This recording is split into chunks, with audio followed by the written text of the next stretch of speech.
First up, we talked at length yesterday about how Christmas is sort of being stolen. In this country, mostly it's the outlawing of the word Christmas. You know, Tesco's evergreen tree instead of Christmas tree. Chocolonely's countdown calendar instead of Christmas advent calendar.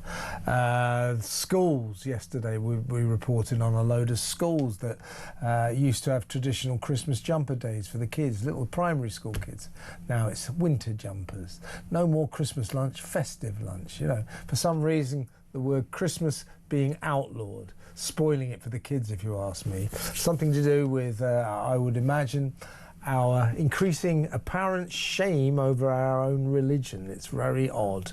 Now, over in Germany, which Germany is a country that is synonymous with Christmas, isn't it? I mean, it looks very Christmassy. It gets loads of snow. It's got the Alps and the mountains and their towns and their beautiful chocolate box houses covered in snow. It is like a giant Christmas card. And of course, that's where the Christmas market tradition has evolved into an artful.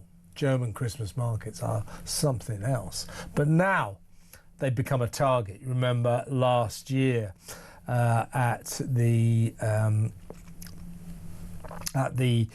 Christmas market in Magdeburg, there was an attack on it, driving a car into it, leaving 5 dead, 323 injured. All Christmas markets in Germany, many of them sadly this year just haven't happened. People haven't taken the risk. So there's these old sort of empty stalls all over the middle of German towns where there used to be thriving, lovely, atmospheric Christmas markets. They're not there this year because people don't want to take the risk, which is sad in itself. But those that have open for business, they're all on red alert. Germany is on red alert amid more fears of terrorism at Christmas events at Christmas time. Now this story though is so sad.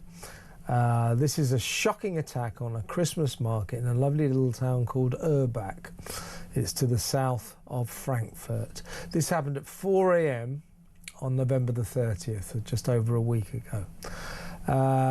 What happened was these vandals, there was a living nativity display, you know, the crib and all that, and they have real donkeys there, 2 little donkeys called Lilly and Max, lovable local donkeys. These vandals destroyed the living nativity, tortured these poor little donkeys, and punched them in the face. Then they moved on to a nearby Protestant church, where they damaged the pews, wrecked the candlesticks, and left human waste in the aisles. This horror unfolded, as I say, just over a week ago.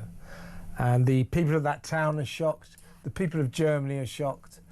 And it just seems to tie into the way we here don't seem to love Christmas like we used to. I just think it's such a sad story. Germany's in shock. Erbach's in shock. Let's talk to political theorist Ralph Schoellhammer. Ralph, well, this is just awful, isn't it? I mean, if nothing else, I'm a bit of an animal lover. I hate the idea that they tortured these poor little donkeys and punched them in the face. They've now had to be returned to their owners. They're all traumatised, or where they will, instead of spending Christmas thrilling the kids as part of this live nativity, they'll be back on the farm recuperating. I hope they're all right. But they also, these vandals smashed up the nativity display, they smashed up loads of stalls, and then they went to a Protestant church, smashed up the pews, damaged the candlesticks, and defecated in the aisle. What on earth is going on?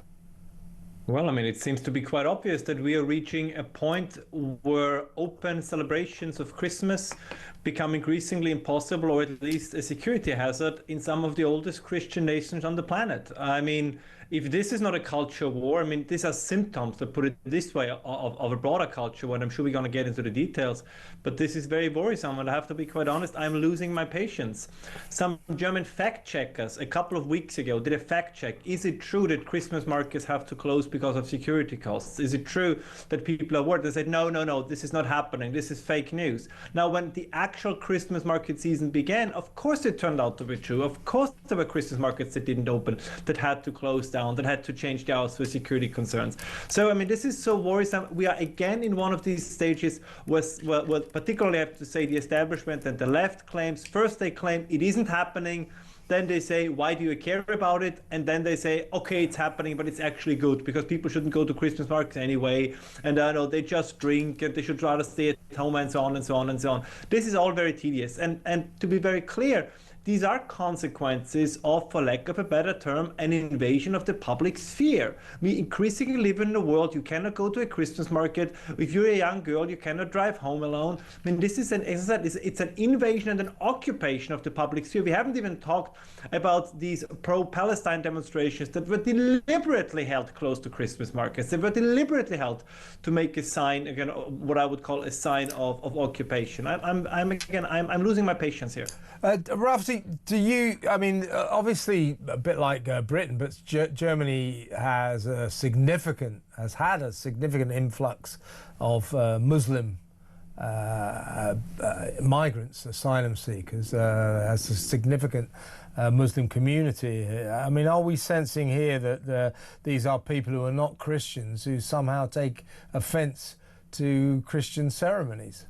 Even if it should turn out that these perpetrators were Christians, or let's say of Christian heritage, the point is, if you increase the tolerance for deviant behavior, you get more of it. And just to clarify this for your viewers, I don't know the situation in the UK, but I know the situation in Austria, Germany, and France. Vandalism against churches, desegregation of churches, as they're leaving human waste, destroying church property, has gotten completely out of hand over the last couple of years, but the mainstream media refuses to report on it. I mean, there have been fire attacks, there have been graffiti. Like, if the same thing would happen, I'm sorry to say, to mosques or other houses of worship, we would hear about it 24/7 without break. So if you then don't persecute those crimes, then at some point local or native youth will do the same.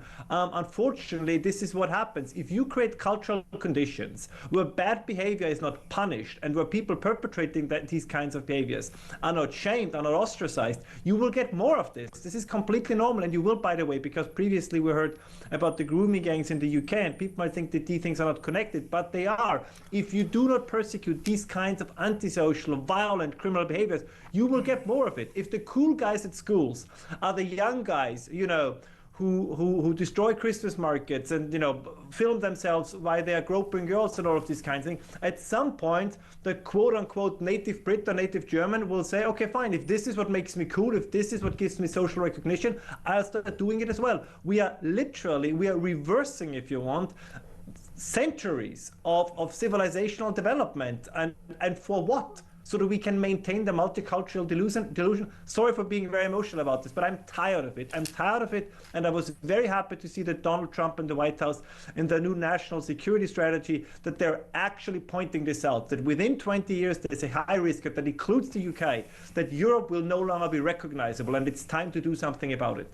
So you feel Germany is under some kind of cultural attack, and that churches in particular, Christian churches, are being assaulted, and that the authorities, I was interested in what you just said, that the authorities, if you make the request, are Christmas markets not happening this year for fear of terrorism, for fear of terrorist attacks, they say that's not the case. But it is the case, isn't it? Of course it's the case. And I mean, they also say, well, it's because, the security costs, it's because people no longer go to Christmas markets. Of course they don't. If you are a parent and your kids say, Mom, we're going to go to the Christmas market, and you do not know if they're going to come back alive, you'd rather have them stay at home or have a couple of mulled wines in the basement with their friends or whatever. I mean, this is like, by the way, the same in Great Britain. One of the ways in which crime rates are being pushed down in Europe is simply because people are terrified of going out. So if nobody goes out into the streets, you're right, you get a crime rate of 0 at some point. But is that a life worth living? Is that a kind of society you want to be in? And as I said, I'm just tired of the authorities. I'm tired of the establishment, including the mainstream media, constantly sugarcoating, which is, I guess, a somewhat Christmassy term, sugarcoating this.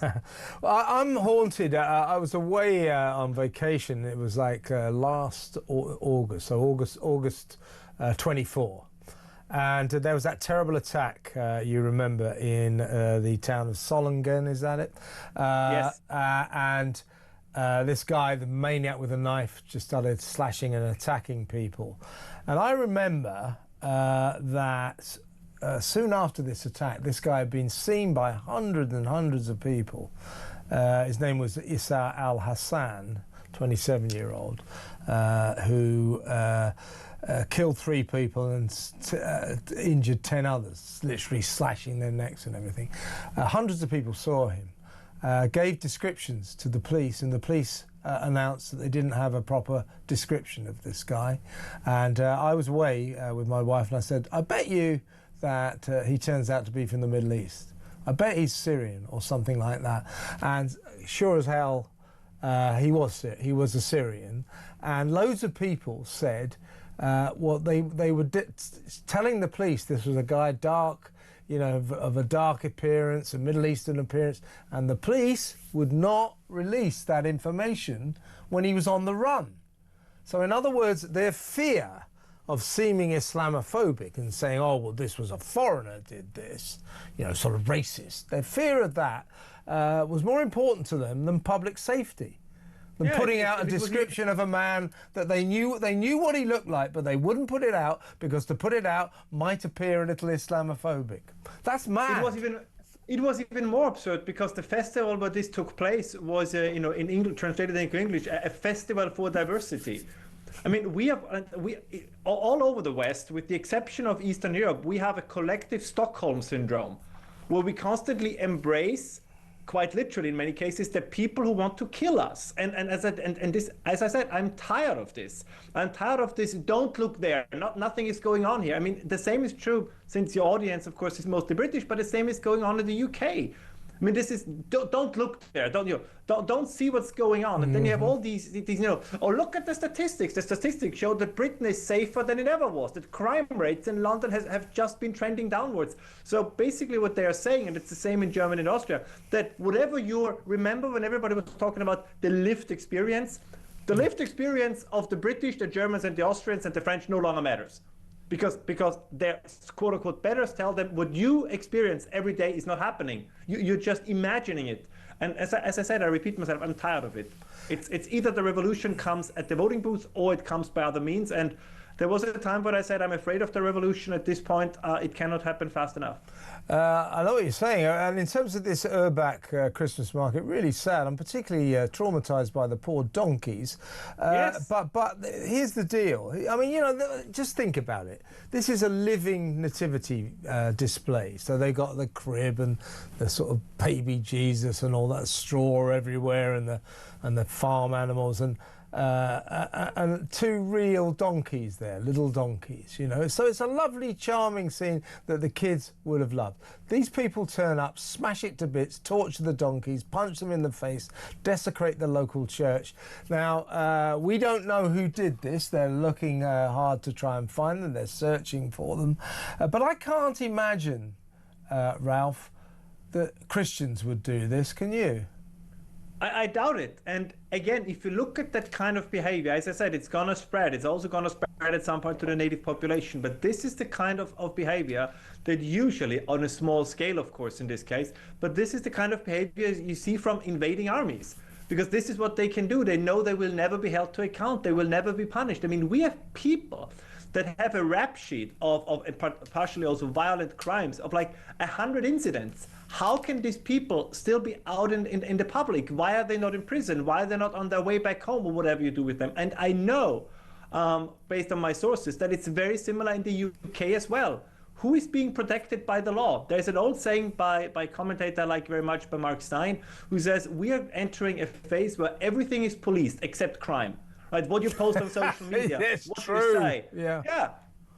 And this is, by the way, this is cowardice on parts of the government. They cannot go after the real criminals, so they go after you and Graham Linehan and others because they post something on social media that could be offensive. Yeah. This is the capitulation of the state. That's surrender. That's almost unconditional surrender. You only persecute your own people because you're terrified of everybody else. It's shameful. And if you complain about what happened in Erbach, and also around Germany, by the way, there's been this spate of Christmas trees being chopped down, you know, like town Christmas trees in the town centre, in the town square, the village square, wherever, being just that people waking up and finding that their lovely decorated Christmas trees on the ground. So people are going around chopping Christmas trees everywhere in Germany. It's something to do, I mean, although we've got our problems here, we seem to be banning the word Christmas. I think with Germany, it's something to do with A, the large amount of migrants that you have over there, and B, the fact that Germany is synonymous with Christmas, is arguably, you know, the most Christmassy country on the face of the earth. So Christmas is under attack, if you like, in its capital country. Oh, absolutely. And these are the things that provide comfort, particularly in troubling times, right? You go out, you meet friends, you enjoy the scene.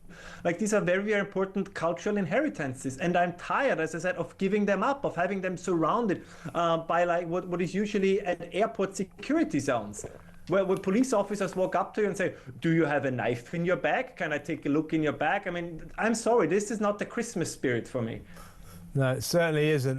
Listen, Ralph, I share your fury. Really good to talk to you. Thank you so much. Ralph Schoellhammer there, political theorist, on what's going on in Germany. I mean, that's awful. A little town, nice little German town, nice little display. Come and beat the donkeys up, punch them in the face, desecrate the local church, smash the market up, ruin the nativity scene. And this is happening all over Germany. Chopping down Christmas trees is now the big hobby around Germany. The world capital of Christmas is under attack for its love of Christmas, I think. We have a similar kind of diminution of Christmas going on here as well, insofar as we're not allowed to use the word. It's even worse, I guess. Let me know what you think about that. I just think that is the saddest story I ever heard. 0344 499 1000. And here's to Lilly and Max, the donkeys who are back. You saw there, if you're watching on YouTube, back in their farm. They seem none the worse for their ordeal. I hope they're all right, and I hope they have a very happy Christmas. What a really sad story that the kids of Urbach can't come and see Lilly and Max anymore because some vandals, some thugs, beat them up. Good God. Right.